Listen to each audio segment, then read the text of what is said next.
अस्सलाम वालेकुम नाजरीन, तुसीं देख रहे हो साडा यूट्यूब चैनल पूरा पंजाब।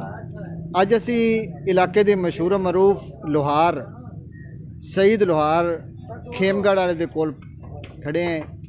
ये खेमगढ़ के मशहूर ने, इस वक्त जानवरों च काम कर रहे हैं।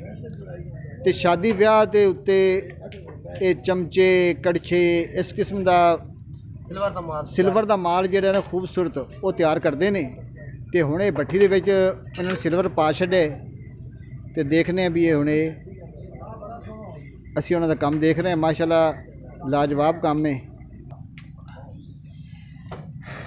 लो जी, ये पानी की शक्ल च बन गए। लो जी,